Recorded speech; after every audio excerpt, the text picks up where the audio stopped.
El siguiente espacio es un programa de opinión. Clasificación A, apto para todo público. El análisis, la información, los temas de la actualidad y las tendencias están en una sola frecuencia. Frecuencia Política. Frecuencia Política. En tu radio, en tu compu, en tu celu, en tu tablet, aquí por la señal de Pichincha Universal. Comenzamos. Hola, buenas tardes amigos y amigas. Gracias por estar en Frecuencia Política un día más, un miércoles más. Esta vez miércoles 29 de julio de 2020. Se está terminando julio prácticamente. Nosotros haciendo una edición más de Frecuencia Política y usted acompañándonos. Muchísimas gracias por hacerlo. Les saluda Pavel Muñoz y junto al equipo de producción de Frecuencia Política les damos la bienvenida. Paulina Enríquez en la producción, Freddy Rizzo en controles, del gran equipo de producción de Radio Pichincha Universal, María Belén Proaño en el Minuto ODS. Llevamos a ustedes cada semana Frecuencia Política y lo hacemos con todo el gusto. Gracias por seguirnos a través de la 95.3 de FM para Quito, 94.5 para el resto de la provincia de Pichincha, todas las redes asociadas a Radio Pichincha Universal, particularmente su página web www.pichinchacomunicaciones.com.es. Al mismo tiempo estamos en este mismo momento transmitiendo el programa. Lo mejor que nos comentará nuestro invitado, ya les presentaremos a través de las cuentas de Twitter, Frecu Política y Pavel ML. Pero no se olvide que tenemos una importante repercusión y un importante número de seguidores los días domingos cuando hacemos la retransmisión de este programa por Facebook, en ese caso Facebook Live, la cuenta de Pavel Muñoz Asambleísta, Pavel ML. Gracias por estar con nosotros una semana más. Una semana más que sigue siendo una semana complicada en Quito, en el caso de la Suay, en el caso de Manabí, Pichincha, la provincia también, complicados por este crecimiento de casos de COVID-19. Solo recordarles que desde el momento en que se cambió de semáforo, los casos han crecido en cerca de 7,000 en el caso de la provincia de Pichincha y Quito, que es la ciudad más afectada de la provincia. Y esto demuestra que este deseo de rápidamente abrir la economía, lo cual todos queremos, evidentemente, pero debemos hacerlo con el cuidado del caso. Me parece que fue más la presión que la preparación que teníamos en ese momento y los casos han subido significativamente. Yo saludé y felicité en su momento la actitud del alcalde de Quito, creo que lo estaba haciendo muy bien, pero al mismo tiempo creo que sucumbió a las presiones de los sectores productivos. Insisto, todos queremos reactivar la economía y no queremos que la economía se siga deteriorando, pero evidentemente que queremos más cuidar la vida y cuidar la salud. Así que por haber aperturado la economía, haber aperturado las ciudades sin que hayamos estado preparados para eso, me parece que es lo más lamentable. Y el problema que tenemos, ¿no? La autoridad sanitaria, el ministro parece que vive en otro planeta, el ministro literalmente vive en otra galaxia.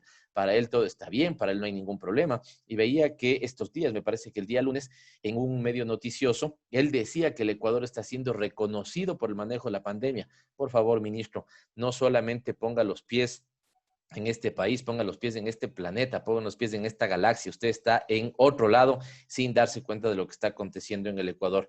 Haremos ya las tareas de control político en la Asamblea Nacional porque esto no puede quedar así. Los dos ministros que han enfrentado la crisis, la ministra Andamuño y el ministro actual, me parece que han hecho un desastre del Ministerio de Salud.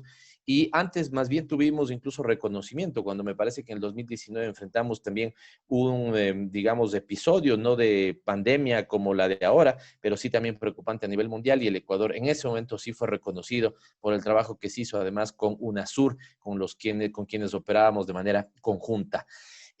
Finalmente, para terminar esta nota introductoria, quiero comentar tres cosas muy rápidas, ¿no? Y es que el país ha entrado en una onda retro sin reconocer, o más bien dicho, volviendo a las cosas que destrozaron y que ahora quieren implementar. Veíamos estos días, también me parece que fue el día lunes, un anuncio de la Cámara de Industrias de la SUAY, me parece que particularmente la industria de la cerámica, donde ellos dan un dato que es alarmante.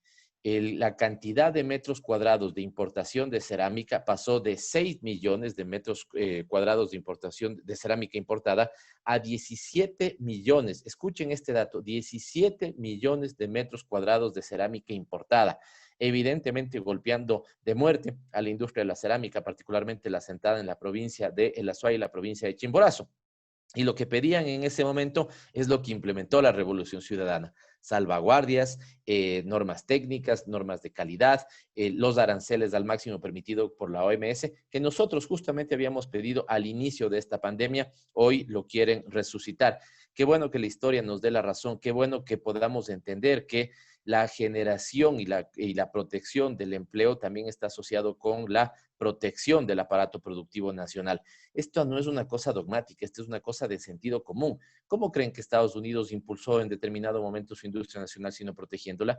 ¿Qué es lo que pasó con Corea en un determinado momento? ¿Qué pasó con los tigres asiáticos si no fue en algún momento cuidarse las importaciones y proteger su industria nacional para potenciarla? Ya cuando ellos tenían una industria más sólida, más, digamos, adecuadamente consolidada, se abrieron al mercado internacional y ahora evidentemente ellos exportan su materia prima, no solo su materia prima, sino sus productos terminados al resto del mundo. Pero eso fue pasando por un primer gran momento de protección de la industria nacional y eso no lo quisieron hacer.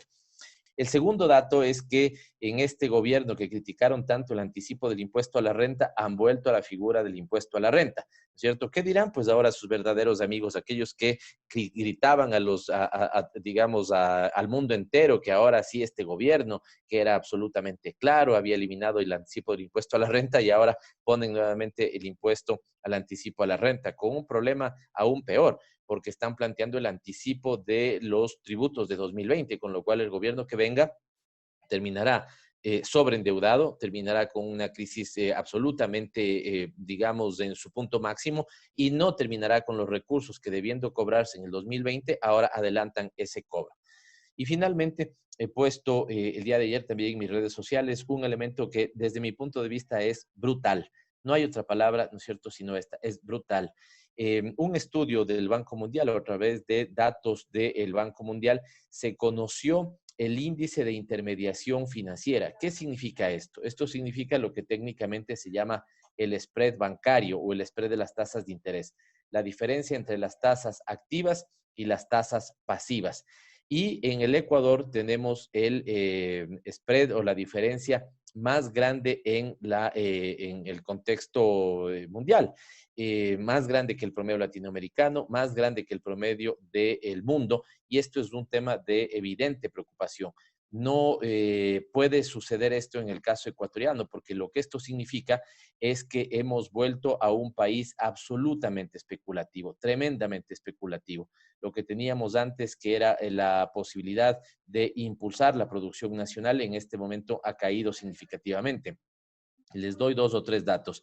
La diferencia entre las tasas de captación y las tasas de colocación del sistema financiero en Chile, por ejemplo, es de 1.5%. En Corea del Sur es de 1.6%.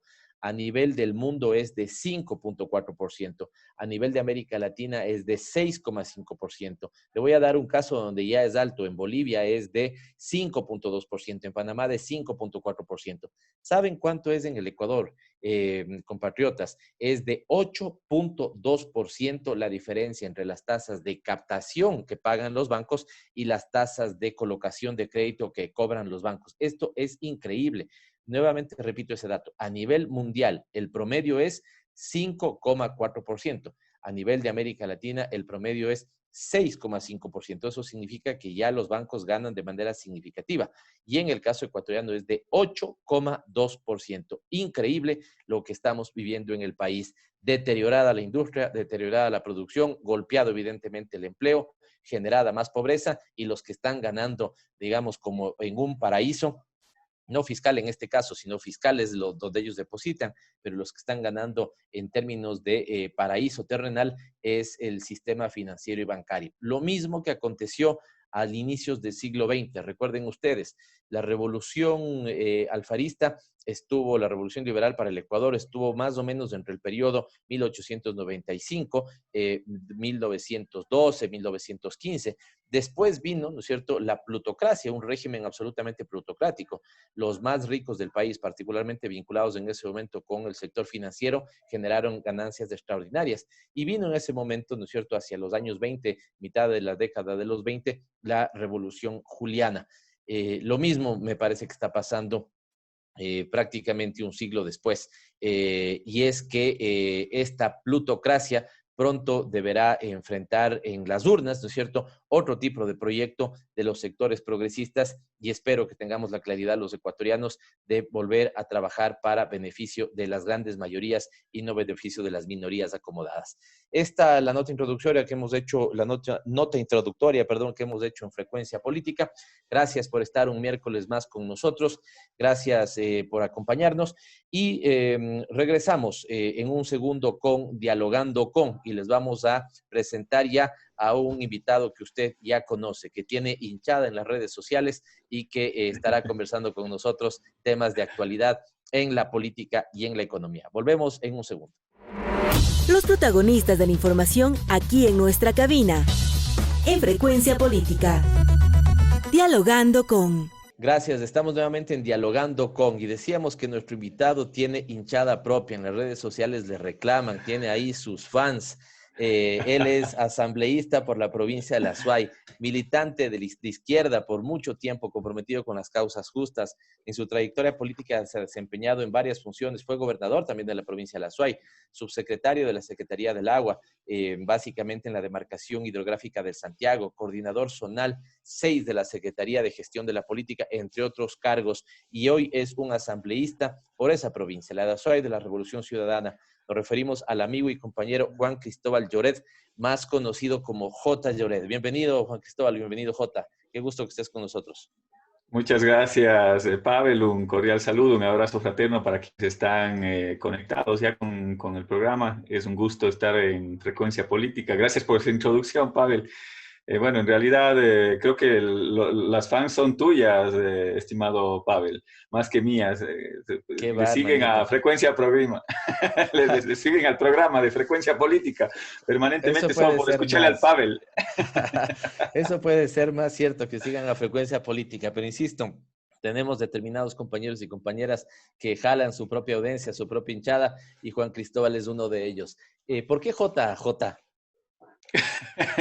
Bueno, sabes que mi nombre no es muy común, Juan Cristóbal, entonces cuando vas a algunos espacios, a alguna entrevista, siempre te cambian el nombre, siempre me ha pasado, Juan Pablo, Juan José, Juan Francisco, Juan Carlos, pero nunca te dicen Juan Cristóbal, entonces ya más fácil es J, o sea, J ya te identifican. Es más, en clase, cuando estaba en el Benigno Malo, estudiaba en mis años de secundaria. Los profesores ya no me decían Juan Cristóbal, sino J, ya solo J. J. Lloret, yo te decía presente, ya quedó como J desde ahí. Qué bueno. Entonces no tienes problema, en el transcurso del programa te diremos Juan Cristóbal, te diremos J indistintamente. No hay problema, conta que no me cambies el nombre, Juan Pablo, Juan José, Juan Francisco, Juan Carlos y todos los Juanes que te imaginas. No, además en Cuenca eso tiene que ser, digamos, común, porque hay mucha combinación de Juan, ¿no? Sí, mucha. Tienes un sinnúmero de combinaciones. Juan Daniel, ahora tengo un sobrino que se llama Juan Daniel, es más. Pero no, Juan Cristóbal no es muy común, entonces siempre te cambian el nombre. Qué bueno, eso, decíamos. Nuestro amigo y compañero Juan Cristóbal Lloret con nosotros para comentar temas que son muy importantes y que están, digamos, en el análisis de usted de manera cotidiana. ¿Qué está pasando con la economía? ¿Qué está pasando en la política?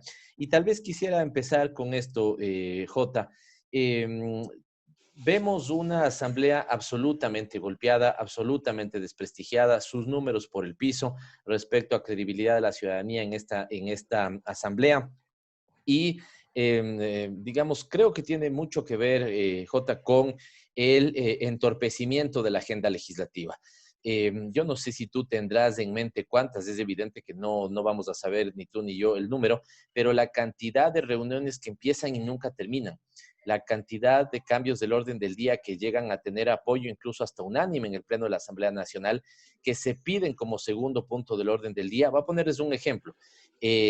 Por pedido de nuestra bancada, la bancada de la Revolución Ciudadana, la asambleísta Verónica Guevara pidió la investigación del señor Daniel Mendoza, involucrado en supuestos actos de corrupción. Digo supuestos, es clarísimo cómo está la investigación, es contundente, pero nosotros somos siempre respetuosos del debido proceso.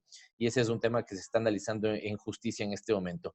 Pero lo que ya tiene una definición clara por un informe en una comisión legislativa de 3 miembros, es una moción de censura y destitución al señor Mendoza. Pero, por ejemplo, esto que ya está en conocimiento de las autoridades de la Asamblea Nacional no ha sido tratada. Una asambleísta, en este caso la asambleísta Cristina Reyes, pide que se trate ese punto del orden del día. La asambleísta Verónica Guevara pide que se trate el punto del orden del día. Ambas piden apoyo al Pleno de la Asamblea Nacional, que es la máxima autoridad, señalando, por ejemplo, que, me voy a inventar, que en la sesión número 525 se incorpore en la discusión como segundo punto del orden del día. La Asamblea vota de manera mayoritaria, digamos incluso unánime, 134, 135 votos, le está dando una disposición al presidente de la Asamblea para que ponga ese punto, lo ponga como segundo punto del orden del día y no lo ponen. Y así las cosas están detenidas en la Asamblea Nacional, Juan Cristóbal. ¿Cuál tu parecer sobre esto? ¿Es esto el elemento central que hace que esta asamblea sea de las peores asambleas que hemos tenido desde el regreso a la democracia y que tengamos bajísimos niveles de credibilidad ciudadana? Bueno, gracias, Pavel, por la pregunta. Me parece importante de tener algunas reflexiones con respecto a esa inquietud. Y me guardo también un par de reflexiones con respecto a tu editorial que lo manifestaba hace un momento, que lo escuché con mucha atención. Tengo algunos datos que podrían también ser interesantes para luego. Pero vamos con la pregunta que hace relación a cuál es el ambiente que se vive al interior de la Asamblea Nacional, pero sobre todo cuál es la mirada que tienen los ciudadanos con respecto a lo que está sucediendo al interior de la Asamblea. Yo creo que en parte sí hay una falta de conexión de parte de la Asamblea Nacional con la realidad que está viviendo la población. A mí me parece que la Asamblea está prácticamente desconectada del vivir diario y de las principales preocupaciones que tiene la ciudadanía con respecto a los principales problemas que nos afectan, entre los cuales está el empleo, por ejemplo, entre los cuales está la incertidumbre desde el punto de vista económico, entre los cuales está el tema de seguridad ciudadana, que son las principales preocupaciones que tiene la gente. Y lamentablemente la Asamblea Nacional no ha estado a la altura de poder representar precisamente esos intereses y esas agendas que vienen desde los importantes sectores de la población. Pero por otro lado, tenemos un tema muy grave en la Asamblea Nacional y yo le voy a decir con total sinceridad, franqueza y frontalidad. Me parece que tenemos un presidente de la Asamblea Nacional que no gobierna la Asamblea. Lamentablemente la Asamblea hoy en día está sumida en una agenda que es marcada desde el Ejecutivo, es decir, todos los temas que tienen que tratarse en la Asamblea Nacional pasarán, entiendo que por la revisión de la ministra de Gobierno, de alguien que maneja el Ejecutivo, porque es evidente la dilatoria que se da a algunos temas que son de principal preocupación de los ciudadanos y que están enfocados en los temas de corrupción. Y cuando salen a la luz estos temas de corrupción de este gobierno, ahí automáticamente hay un blindaje en la Asamblea Nacional y pasa por la falta de voluntad del propio presidente de la Asamblea, César Litato, en no colocar estos temas que a mi modo de ver son temas que generan preocupación de la ciudadanía. Y cuando ya estamos hablando de una nueva pandemia, bien decía el doctor Albert Camus, que las peores pandemias no son las biológicas, las peores pandemias son las morales, porque sacan a flote lo mejor o lo peor de las sociedades. Y hoy estamos viendo cómo salen a flote lo peor de las sociedades en el ámbito de la corrupción, es la nueva pandemia. Y cuando se trata de llevar adelante esos procesos de fiscalización, existe un blindaje lamentable y vergonzoso del presidente de la Asamblea para no ponerlos en el orden del día. Hay una serie de cambios que se han presentado, por ejemplo, en el caso Mendoza, que conlleva de por sí una serie de elementos que podrían estar vinculados inclusive a asambleístas, colegas asambleístas al interior de la asamblea en el sentido del reparto de los hospitales y de una aparente red de corrupción que operaba fuera de los hospitales y que podría involucrar inclusive a algunos colegas legisladores. Cuando se tiene que tocar y abordar ese tema, automáticamente se blinda. Nuestra compañera Verónica Guevara pidió que se toque el tema y se ponga en consideración el informe en el caso del ex asambleísta Daniel Mendoza. Duerme el sueño de los justos cuando se trata de un proceso de fiscalización. Entonces, a mí me queda una duda, que es una duda razonable en el sentido de qué es lo que pasa al interior de la Asamblea Nacional. ¿Será que están seducidos o sometidos con el poder? Seducidos porque les repartieron, porque este gobierno es como la mafia. Yo recuerdo la película de Al Pacino, en el cual precisamente el capo de la mafia les entregaba el reparto y el expendio de alcohol, y ellos mismos se encargaban de destapar sus corruptelas para ponerlos contra las cuerdas. A mí me parece que en la propia Asamblea Nacional podría estar operando un proceso de seducir y luego someter. Tanto es así que cuando se tienen que aprobar leyes al interior de la Asamblea Nacional, leyes importantes para el país, se aprueban en medio de allanamientos, en medio de detenciones, en medio de aprehensiones. Es decir, no es menor lo que sucedió con la ley humanitaria. 2 días antes se dieron operativos empezando en la provincia de Los Ríos, de donde es originario el presidente de la Asamblea, y luego fueron a Manabí. ¿Para qué? Para ponerles contra las cuerdas. Entonces, a mí me parece que hay un claro sometimiento y sería vergonzoso que el día de mañana, investigando un poco más, se encuentre un relacionamiento claro con quienes hoy deciden no poner o en el orden del día los temas que son incómodos para el gobierno. Entonces, esas son algunas de las reflexiones que tengo con respecto a lo que está pasando en la Asamblea Nacional, porque incluso en el ámbito de fiscalización, Pavel, nosotros hemos presentado un juicio político al ministro Martínez, lo presentamos el 18 de mayo, y luego de eso... Antes de llegar a eso, porque es una de las preguntas que te tenía, además ya te voy a transmitir una de las preguntas, incluidas las de tus fans, respecto a ese tema. Pero señalaste un tema que quiero recogerlo, Jota, porque es muy interesante. Me parece que tú de manera individual, yo de manera individual, e incluso en algunos momentos juntos, a 2 presidentes de la Asamblea les habíamos dicho exactamente esto. El caso de José Serrano en su momento, el caso de Elizabeth Cabezas en su momento. Decirles que era un gravísimo error que la Asamblea no tenga una agenda propia respecto a las necesidades de la ciudadanía. Que la Asamblea debería ser, en tanto es la primera función del Estado, responder a las inquietudes de los ciudadanos. Y si los ciudadanos tienen como preocupación el trabajo, la producción, la economía, la seguridad, la Asamblea debería estar discutiendo estas cosas.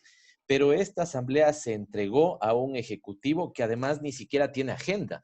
Porque si me dirías que, bueno, la agenda del Ejecutivo es A, B, C, y la Asamblea está entregado a ese tema A, B, C, ok. Pero como tú bien decías, ¿no es cierto? Absolutamente nada.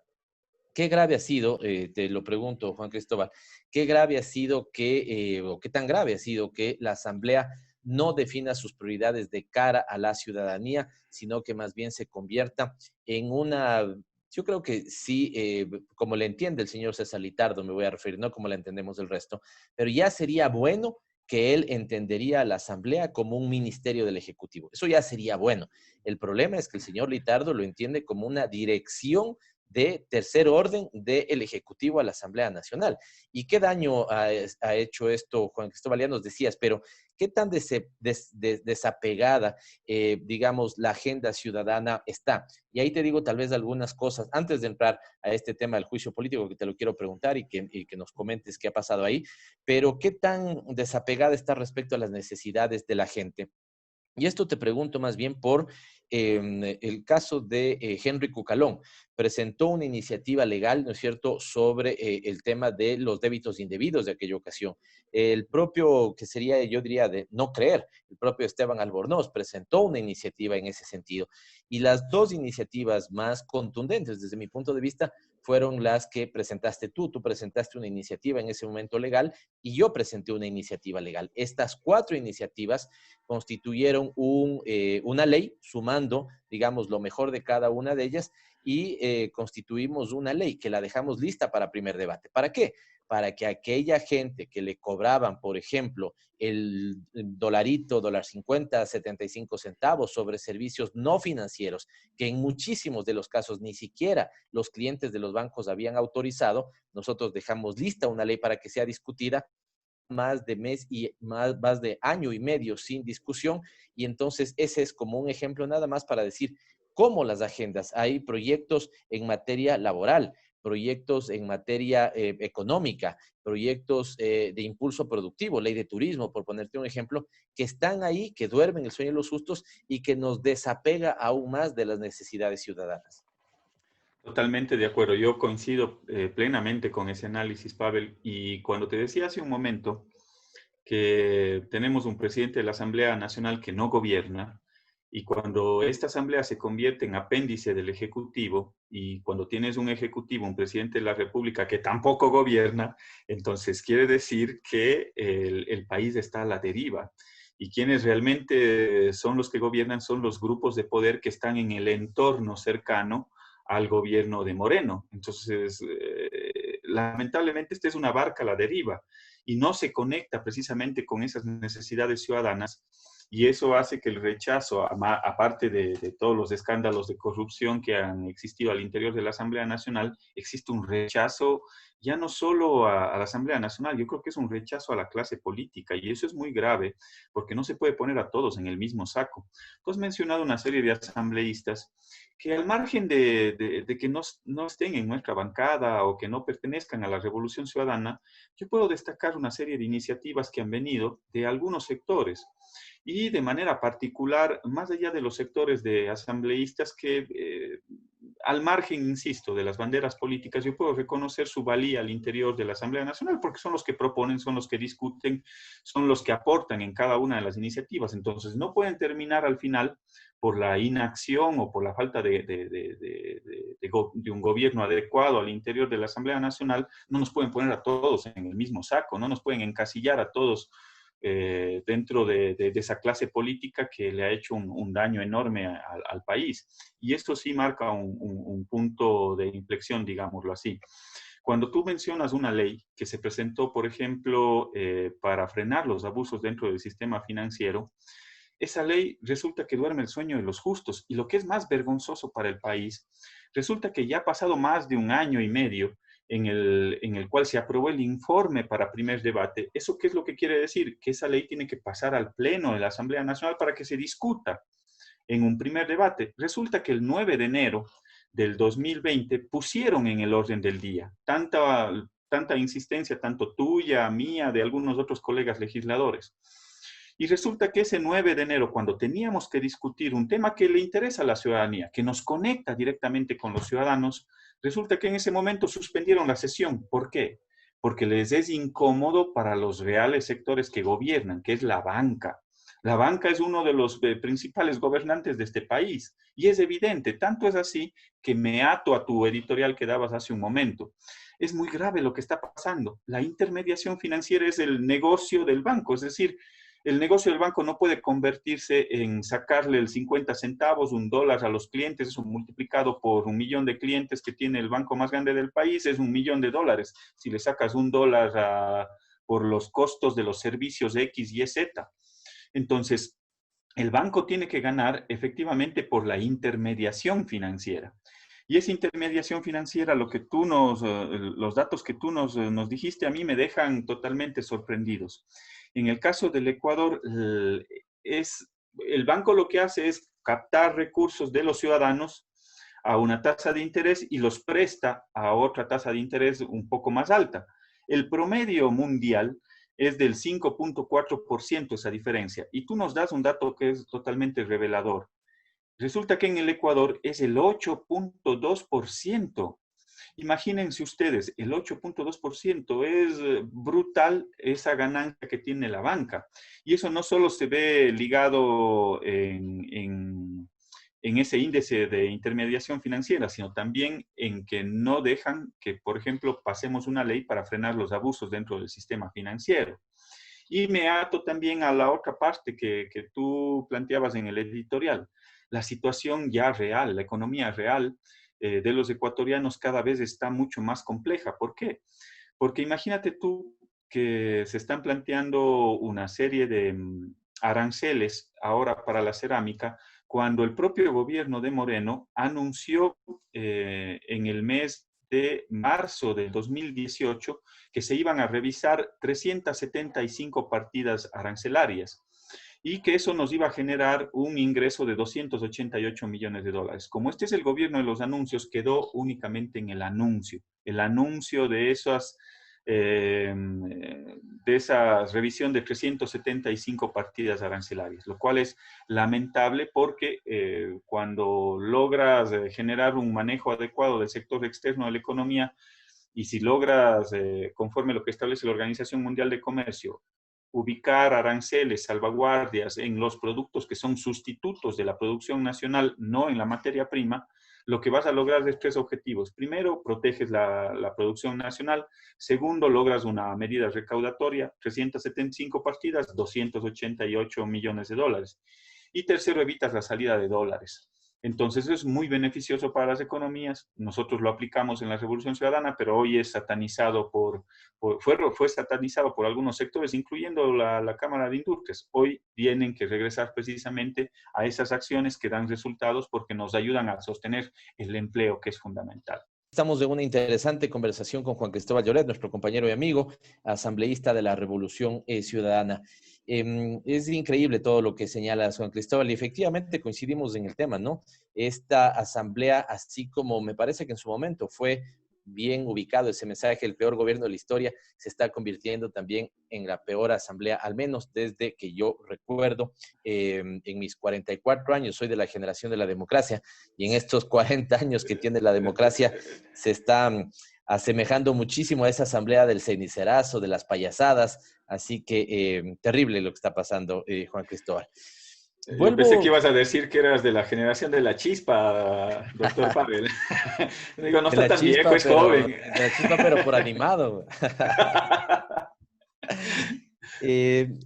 Vuelvo sobre un tema que también lo dejaste hace un momento, que en cambio nos deja ver cómo la Asamblea, lo que hemos visto es tiene frenada su agenda de legislación, tiene frenada su agenda de fiscalización. Y tal vez hay 2 casos emblemáticos, ¿no es cierto? Uno de ellos es, digamos, vergonzoso ya, de cómo han frenado la posibilidad de que el ministro de Economía y Finanzas vaya a la Asamblea Nacional y diga su verdad. Y sobre esa base los asambleístas podremos preguntar, inquirir, digamos, buscar, ver si es que hay fundamento para un juicio político, que en este caso sí lo hay. El ministro de Economía y Finanzas, Juan Cristóbal, tú has pedido primero su comparecencia para que aclare temas desde el tema justamente de los cobros indebidos, lo hemos pedido juntos, después vino el tema del acuerdo con el Fondo Monetario Internacional, explicaciones sobre el tema de la deuda, tuvimos un excelente programa la semana anterior con Juan Pablo Jaramillo, donde mostraba con datos cómo es el gobierno de Moreno el que más ha endeudado y esa deuda ni siquiera ha ido para inversión pública, es realmente asombroso, se ha pedido que vaya a la Asamblea Nacional. Y hay 2 cosas que terminan siendo cerezas del pastel, ¿no es cierto? Ya no es ni siquiera un pastel con una cereza, sino con 2. La semana anterior comparece ante el Pleno de la Asamblea Nacional para explicar cómo, en realidad, cómo no se está cumpliendo esa mal dada ley humanitaria, ¿sí? No termina su intervención. Cuando se dan cuenta seguramente que había una avalancha de preguntas, hacen como si fueran adolescentes y viéndole la cara a la ciudadanía ecuatoriana a través de la Asamblea Nacional. Se fue el internet, ya no se puede conectar. Oh, sorpresa, el ministro no se puede conectar, se le va el internet. Hay muchas sesiones ya que hemos tenido en la Asamblea Nacional donde es la primera vez que esto sucede. Se va el internet, ya no puede conectarse, no responde preguntas. El presidente de la Asamblea Nacional no tiene la valentía siquiera de dar una explicación a los asambleístas de qué es lo que ha sucedido y suspenden este tema.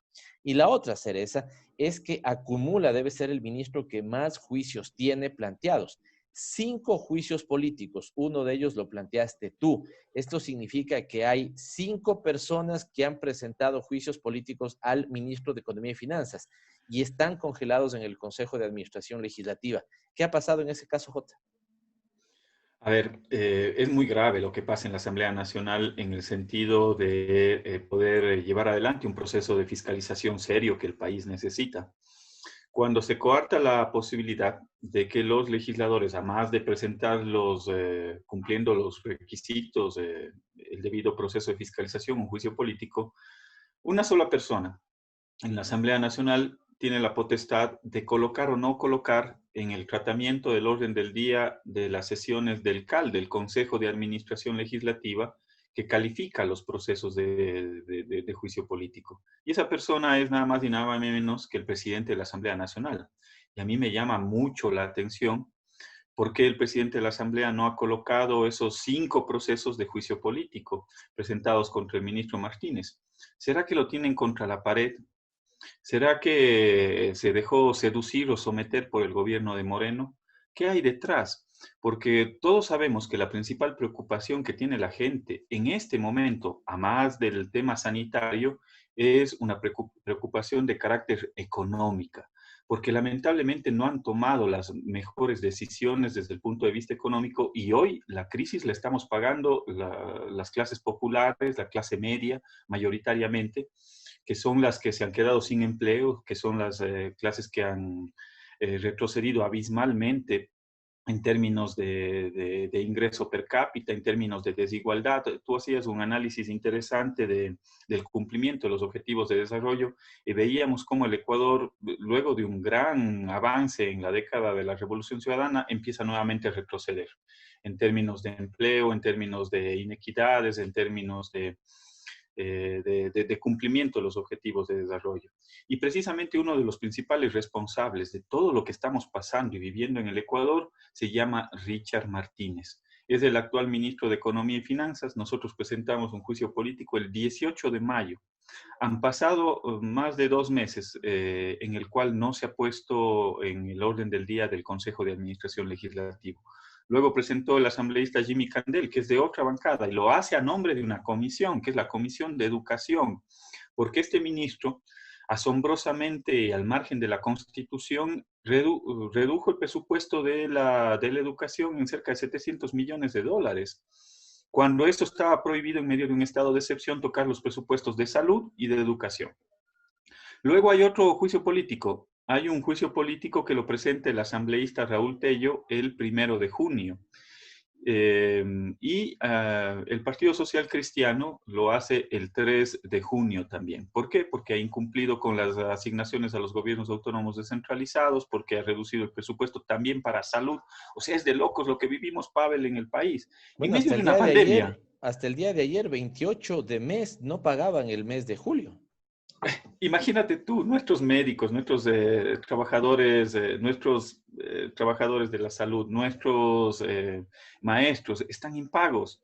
Y resulta que nadie dice nada en este país y cuando nosotros planteamos un juicio político duerme el sueño de los justos porque una sola persona, el presidente de la Asamblea Nacional, no le da la gana de poder colocar en el orden del día, cuando esa es una de las principales preocupaciones que tiene la gente.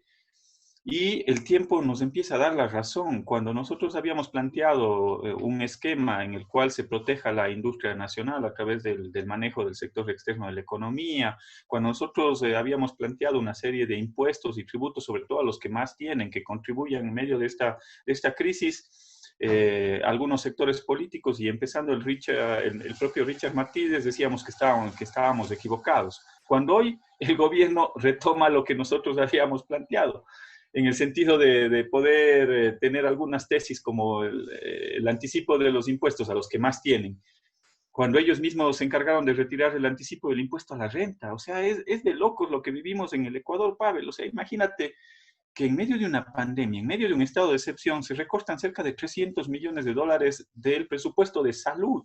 O sea, estamos locos. ¿Cómo puede ser posible que en un país... Además, para pagar cerca de $2.000 millones en deuda externa por sus apuestas especulativas, ¿no? Y por el otro lado, dices, ¿a dónde se fue esa plata? Esa plata resulta que se fue, $2.000 millones salieron de la economía en el mes de marzo y en el mes de abril, cuando el pico de la pandemia en Guayas era desastroso, cuando los muertos los recogías en las calles. Pero resulta que sí hubo plata, 2.000 millones de dólares, Pavel, 2.000 millones, para poder pagar anticipadamente la deuda externa y las apuestas especulativas de Richard Martínez. Entonces, ¿cómo puede ser posible que un tipo que le ha hecho tanto daño al país no vaya a un proceso de fiscalización dentro de la Asamblea Nacional? Entonces, ¿para qué está la Asamblea Nacional? Si es que tienes un presidente de la Asamblea seducido o sometido por el poder, que no te da paso a los cambios del orden del día, incluso en este caso, en el caso de Richard Martínez, han existido 4 cambios del orden del día en el cual la Asamblea, todo el Pleno de la Asamblea Nacional, mayoritariamente ha pedido que se califiquen los juicios políticos que están pendientes. Y resulta que el presidente de la Asamblea hace caso omiso. Entonces, ¿en dónde estamos? Nosotros no podemos permitir que exista este tipo de discrecionalidades cuando se trata de fiscalizar precisamente la actuación del equipo de gobierno y en un tema tan sensible como es el tema económico. Lo mismo pasa con el tema de Romo, de la ministra de Gobierno. Está presentado un juicio político por Amapola Naranjo con Lourdes Cuesta y Roberto Gómez desde el 15 de enero del 2020. Es decir, ha pasado 7 meses y tampoco está puesto en el calificado ese proceso de juicio político. Entonces, no podemos permitir eso. Y un llamado a los colegas legisladores, aprovecho tu programa, Pavel, para poder hacer una causa común que nos permita poner un alto y que realmente exista un verdadero baño de verdad de lo que está sucediendo en la Asamblea Nacional y que nos permita avanzar en esos procesos de fiscalización porque la ciudadanía los exige. No nos pongan a todos en el mismo saco, porque sí existimos asambleístas que estamos dispuestos a llevar adelante ese proceso de fiscalización. Sí tenemos bancadas como la bancada de la Revolución Ciudadana que ha sido una oposición, la única y verdadera oposición al gobierno nacional, que está detrás precisamente de estos temas que generan el interés de los ciudadanos. Pero basta ver una cosa, Juan Cristóbal, porque cuando este gobierno dice, porque este es el discurso del gobierno con sus acólitos dentro de la Asamblea Nacional, particularmente su verdadera fuerza política, que es Creo, dice, vamos a iniciar un proceso de fiscalización. Claro, y empiezan, esto es como carrera de caballos, parada de burros, ¿no? Empiezan un tema de importantes números de fiscalización en el primer año de legislatura. Claro, ¿por qué? Porque estaban haciendo la fiscalización sobre el gobierno anterior. Va pasando el tiempo, ahora los que ya son sujetos de fiscalización plena son los miembros de este gobierno y desaparece la fiscalización. Recordemos que el Consejo de Judicatura de Transición, también Lira Villalba había planteado un juicio político que nunca fue calificado, ¿no es cierto? Y entonces es total transparencia, supuestamente, para fiscalizar al gobierno anterior y a las autoridades que no son del gobierno de Lenín Moreno, y en cambio, cuando corresponde la fiscalización a los, digamos, personeros actuales del gobierno, simplemente lo ocultan y lo tapan, como bien está describiendo Juan Cristóbal Lloret. Vamos terminando nuestro programa, tal vez 2 elementos de actualidad, Juan Cristóbal. No sé si te pasó lo mismo y yo me reía a carcajadas, no sé cuál habrá sido tu reacción. Cuando, digamos, en medio de un chuchaqui tremendo, señalan que ha sido una jugada maestra la de que María Alejandra Muñoz sea elegida vicepresidenta del país, la 4ª vicepresidenta del país. La bancada de la Revolución. Perdóname, antes de esto un pequeño paréntesis, que era lo que te tenía anotado. Algunos dicen que te dejaste la barba y te vas a dejar la barba hasta que se califique el pedido de juicio político a Richard Martínez. ¿Esto es así o no es así? ¿O es solamente efecto de la pandemia? No. O sea, ahí hay parte de razón en esa reflexión. ¿Sabes por qué? Porque resulta que en marzo, el 24 de marzo, Martínez toma una decisión que cambia la vida de los ecuatorianos. Porque toma una decisión entre la vida o la deuda. Y él prefirió la deuda y no la vida. Desde ahí esta barba está creciendo, desde el 24 de marzo. Y todos los días que me levanto, me veo la barba precisamente para tomar conciencia de lo que está pasando en el Ecuador. Y efectivamente, esta barba me la quitaré el día que esté el señor Martínez sentado en la Asamblea Nacional llevando adelante el proceso de fiscalización. Esta barba me recuerda todos los días que detrás de la acción que tomó el señor Martínez estaba la vida de los ecuatorianos, que eso no tiene precio. Eso no tiene precio y lamentablemente él tomó una decisión equivocada. Prefirió pagar 2.000 millones de dólares y hoy los muertos las pagamos en mi provincia, en tu provincia, Pavel. No sé cómo está la situación en Pichincha, pero aquí en Azuay es terrible, catastrófico. terrible. Han tenido que prácticamente desocupar el hospital regional y sacar a los pacientes en ambulancia, a los pacientes que no son COVID, para poderlo dedicar exclusivamente a COVID. Y no tienen recursos, no tienen insumos, no tienen ventiladores, tienen 64 ventiladores, cuando la recomendación de la Organización Mundial de la Salud dice que en Azuay deberíamos tener por lo menos 1.900 para toda la región. Entonces, no puede ser posible que Martínez haya pagado 2.000 millones de dólares y no haya destinado esos recursos para la vida de la gente. Eso no tiene precio. Por eso me la guardo esta barba hasta cuando esté sentado en el banquillo de los acusados. Y siendo así, te vamos a apoyar, porque entonces esa barba significa dos cosas: la molestia, la rabia que sentimos una buena parte de los ecuatorianos por lo indolente de este gobierno, y la dignidad de aquellos asambleístas que tienen una sola convicción, y es responderle a los intereses ciudadanos. Esta es de las peores asambleas que hemos tenido, pero no se confunda, hay grandísimas excepciones en la Asamblea Nacional, una de ellas el caso de Juan Cristóbal Lloret, que dice: me he dejado esta barba mientras ese ministro no dé explicaciones de por qué prefirió la deuda y no la vida de los ecuatorianos. Así que apoyamos que esa barba, digamos, esté ahí representando esas dos cosas: molestia, indignación, pero también dignidad, Juan Cristóbal. Espero que te la puedas cortar pronto, en el sentido Yo de, también. ¿no es cierto? No, y además yo creo que esto también es parte de tus fans ahí, te mandan piropos y todo eso, pero me parece que cuando digo que espero que te la puedas cortar pronto es porque espero que prontamente esté ese ministro de Economía y Finanzas dándole respuestas al país. Vamos finalizando, te decía, y tal vez la última pregunta a la que tengo tiempo es: yo me reí, me maté de la risa con estas, digamos, supuestas jugadas maestras de que habían constituido así la terna para que entonces realmente vaya a la tercera de la terna y no pasaran la vergüenza que pasaron los dos primeros de la terna, queriendo hacer lo que verdaderamente era su intención: que esa terna no tenga pronunciamiento de la Asamblea Nacional y que pasara por el Ministerio de la Ley, para que la vicepresidencia se ocupara ya no solamente por la ventana o el sótano, ¿no es cierto?, sino en las peores circunstancias, por la chimenea, digamos. Así que esa fue la votación de la bancada de la Revolución Ciudadana, Juan Cristóbal. Mira, no, o sea, ahí hay parte de razón en esa reflexión. ¿Sabes por qué? Porque resulta que en marzo, el 24 de marzo, Martínez toma una decisión que cambia la vida de los ecuatorianos, porque toma una decisión entre la vida o la deuda, y él prefirió la deuda y no la vida. Desde ahí esta barba está creciendo, desde el 24 de marzo, y todos los días que me levanto, me veo la barba precisamente para tomar conciencia de lo que está pasando en el Ecuador. Y efectivamente, esta barba me la quitaré el día que esté el señor Martínez sentado en la Asamblea Nacional llevando adelante el proceso de fiscalización. Esta barba me recuerda todos los días que detrás de la acción que tomó el señor Martínez estaba la vida de los ecuatorianos, que eso no tiene precio. Eso no tiene precio y lamentablemente él tomó una decisión equivocada. Prefirió pagar 2.000 millones de dólares y hoy los muertos las pagamos en mi provincia, en tu provincia, Pavel. No sé cómo está la situación en Pichincha, pero aquí en Azuay es catastrófico. Terrible. Han tenido que prácticamente desocupar el hospital regional y sacar a los pacientes en ambulancia, a los pacientes que no son COVID, para poderlo dedicar exclusivamente a COVID. Y no tienen recursos, no tienen insumos, no tienen ventiladores, tienen 64 ventiladores, cuando la recomendación de la Organización Mundial de la Salud dice que en Azuay deberíamos tener por lo menos 1.900 para toda la región.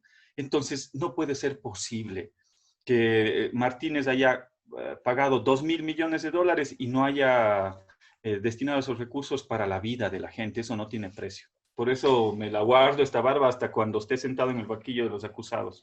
Y siendo así, te vamos a apoyar, porque entonces esa barba significa dos cosas: la molestia, la rabia que sentimos una buena parte de los ecuatorianos por lo indolente de este gobierno, y la dignidad de aquellos asambleístas que tienen una sola convicción, y es responderle a los intereses ciudadanos. Esta es de las peores asambleas que hemos tenido, pero no se confunda, hay grandísimas excepciones en la Asamblea Nacional, una de ellas el caso de Juan Cristóbal Lloret, que dice: me he dejado esta barba mientras ese ministro no dé explicaciones de por qué prefirió la deuda y no la vida de los ecuatorianos. Así que apoyamos que esa barba, digamos, esté ahí representando esas dos cosas: molestia, indignación, pero también dignidad, Juan Cristóbal. Espero que te la puedas cortar pronto en el sentido Yo de, también. ¿no es cierto? No, y además yo creo que esto también es parte de tus fans ahí, te mandan piropos y todo eso, pero me parece que Nah. cuando digo que espero que te la puedas cortar pronto es porque espero que prontamente esté ese ministro de Economía y Finanzas dándole respuestas al país. Vamos finalizando, te decía, y tal vez la última pregunta a la que tengo tiempo es, yo me reí, me maté de la risa con estas, digamos, supuestas jugadas maestras de que habían constituido así la terna para que entonces realmente vaya a la tercera de la terna y no pasaran la vergüenza que pasaron los dos primeros de la terna, queriendo hacer lo que verdaderamente era su intención, que esa terna no tenga pronunciamiento de la Asamblea Nacional y que pasara por el Ministerio de la Ley para que la vicepresidencia se ocupara ya no solamente por la ventana o el sótano, ¿no es cierto?, sino en las peores circunstancias, por la chimenea, digamos. Así que esa fue la votación de la bancada de la Revolución Ciudadana, Juan Cristóbal. Mira, con respecto a la terna, a la vicepresidenta, era evidente. Primero, a mí me marca profundamente el rechazo que tienen algunos nombres dentro del propio equipo cercano del gobierno de Moreno. Creo que se notó y creo que el sentir de la Asamblea Nacional también se traslada a lo que está pasando y viviendo el ciudadano de a pie. Luego de las jornadas de octubre, en la cual la ministra Romo tuvo una bochornosa actuación, e inclusive yo llego a decir que las manos de la ministra Romo están manchadas de sangre, de la sangre de nuestros compatriotas que cayeron en octubre. En esas épocas, Pavel, los muertos se contaban en decenas. Resulta que con las decisiones equivocadas que tomó la señora Romo, el señor Roldán, porque ellos estuvieron al frente del COI y de algunas decisiones en materia sanitaria, hoy los muertos ya no se cuentan en decenas, se cuentan en decenas de miles. Y ese rechazo que tienen a esos nombres que estuvieron colocados en la terna, no solo es un rechazo de la Asamblea Nacional, también es un rechazo del pueblo ecuatoriano que en las calles no soporta siquiera a esos personajes que tanto daño le han hecho al país.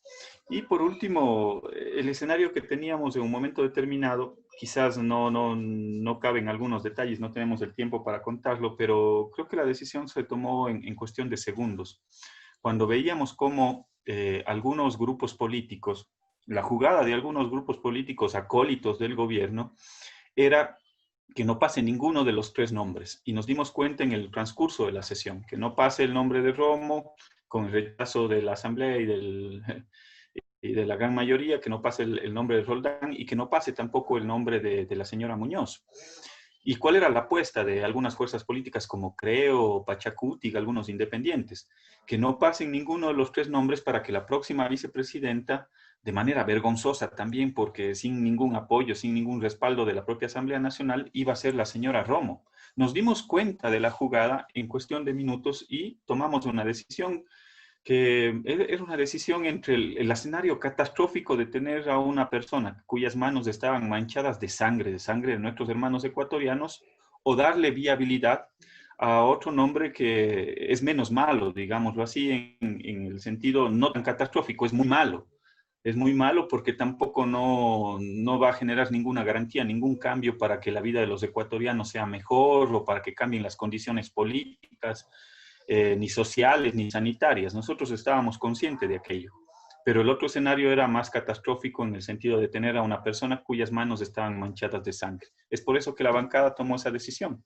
Una decisión histórica que impidió que nuestra votación por la señora Muñoz impidió que la señora Romo sea la vicepresidenta de la República del Ecuador, una persona cuyo cuestionamiento es evidente ante la Asamblea Nacional y ante los propios ecuatorianos. Está afrontando un juicio penal, está afrontando un juicio político que todavía no está siendo calificado y por lo tanto no era un personaje digno para ostentar esa segunda magistratura del país. De un minuto, Jota, ¿la Revolución Ciudadana participará, no participará? ¿Cómo va el proceso de, digamos, de unidad? Lo que se ha señalado de UNES. Evidentemente, los deseos de persecución también buscan desaparecer la fuerza política, fuerza compromiso social, pero el proceso de unidad avanza. ¿Cómo va ese camino, al menos en la provincia de La Suay, que lo conoces a plenitud? Bueno, bastante bien. Yo creo que con todas las expectativas, Azuay siempre ha sido una provincia progresista, es decir, aquí nunca ha triunfado la derecha. Desde el retorno a la democracia en 1979 hasta la fecha no tienes un triunfo de la derecha, digamos, en Azuay. Siempre se ha caracterizado por ser una provincia progresista y en el marco de ese progresismo lo que estamos es tratando de consolidar una fuerza desde el centro hacia la izquierda que pueda aglutinar a diferentes sectores sociales, políticos, ciudadanos, cuya representación se lo pueda dar en el marco de UNES, que es una propuesta que lleva adelante la Revolución Ciudadana con otras fuerzas políticas para poder juntar al progresismo. Yo creo que está bastante bien, al margen de esa proscripción política que quieren hacerlo al partido que cobija la Revolución Ciudadana, que me parece que es vergonzoso. O sea, ya en el país hemos vivido de todo. Tienes un pseudo contralor que a través de una resolución dice qué partidos son los que participan y qué partidos son los que hay que quitarles del escenario electoral. O sea, yo no he visto nada más bochornoso, vergonzoso, inconstitucional, ilegal que lo que está pasando en el Ecuador. Incluso ya hay observaciones, acuérdate, Pavel, de la propia CIDH con el proceso electoral anterior, al propio Estado ecuatoriano, porque tampoco nos dio las garantías para poder participar libremente en el proceso electoral. Eso les termino diciendo un mensaje quizás a la ciudadanía. Vamos a recuperar la esperanza, vamos a recuperar el tiempo perdido con el gobierno de Moreno y lo vamos a hacer en una unidad amplia, y la invitación está hecha para que los sectores progresistas se puedan sumar en esa lucha. Y quizás un mensaje para el gobierno también. En democracia, las elecciones se ganan en las urnas. Dejen que los ciudadanos sean los que se expresen. Si es que la Revolución Ciudadana le ha hecho un daño al país, como sostienen algunos, si ha sido la década perdida y todo lo demás, dejen que el pueblo ecuatoriano sea el que nos castigue en las urnas, si es que es así. Yo estoy seguro y convencido de que no. En el 2021 vamos a recuperar la esperanza, vamos a recuperar el futuro y lo vamos a hacer ojalá en democracia, y ojalá tengamos árbitros electorales que puedan garantizar que ese proceso electoral dé un resultado transparente, limpio, y que las grandes mayorías sean las que se pronuncien y que sean las grandes mayorías, ojalá, las que puedan poner al nuevo presidente y vicepresidente de la República del Ecuador. Amigo de esta casa, asambleísta de la provincia de la Azuay, Juan Cristóbal Lloret, ha estado conversando con nosotros de algunos temas de actualidad. La asamblea no gobierna nada, el gobierno no gobierna nada. Esta asamblea tiene detenida la agenda de fiscalización, tiene detenida la agenda de, digamos, leyes propositivas y que solucionan los problemas que requiere la gente. Vemos lo terrible que está pasando en el caso ecuatoriano por el manejo de una pandemia absolutamente catastrófica. Estas y otras apreciaciones las que nos ha dejado Juan Cristóbal Lloret. Ha señalado, ¿no es cierto?, que, digamos, en su propia persona, ¿sí? Esa barba que ahora, digamos, él luce, significa dos cosas: la molestia, digamos, el ver cómo en un momento determinado se decidió pagar la deuda externa y no atender las necesidades prioritarias de la vida y la salud de los ecuatorianos. Y la segunda, la dignidad de aquellos asambleístas que buscan representar los intereses ciudadanos y no los intereses corporativos de unos pocos. Muchísimas gracias por haber acompañado otra edición más de Frecuencia Política. Nos vemos el próximo miércoles. Les dejo un abrazo, pero lo más importante, les dejo con el Minuto ODS a cargo de María Belén Proaño. Con nosotros nos veremos el próximo miércoles. Un gran abrazo. Es tiempo de más información. En Frecuencia Política, el Minuto ODS. Buenas tardes. Desde hace 7 meses que inició la propagación del COVID-19, es cada vez más evidente que las repercusiones de la pandemia están perjudicando a los niños más que la misma enfermedad. UNICEF, en un último reporte, ha resaltado que las tasas de pobreza de las familias y la inseguridad alimentaria han aumentado. Hay fuertes recortes en los servicios de nutrición y subidas en los precios de los alimentos en algunos lugares. Como resultado, la calidad de la dieta de los niños ha empeorado y las tasas de desnutrición aumentarán. En algunas zonas de África y Asia hay un riesgo de emaciación, una forma de desnutrición que pone en peligro la vida de los niños, dejándolos demasiado delgados y débiles. Esto se traducirá en un nuevo incremento de la mortalidad infantil, dejando las metas del Objetivo 3 de la Agenda 2030 aún más lejos. El hambre en los niños era un problema mucho antes de la pandemia. Según UNICEF, 47 millones de niños ya sufrieron problemas de hambre en el 2019. Y sin acciones urgentes, este número podría acercarse a los 54 millones en el 2020. La deficiencia de alimentación tiene efectos en otras formas de desnutrición en los niños, como el retraso en crecimiento, el déficit de micronutrientes, el sobrepeso y la obesidad.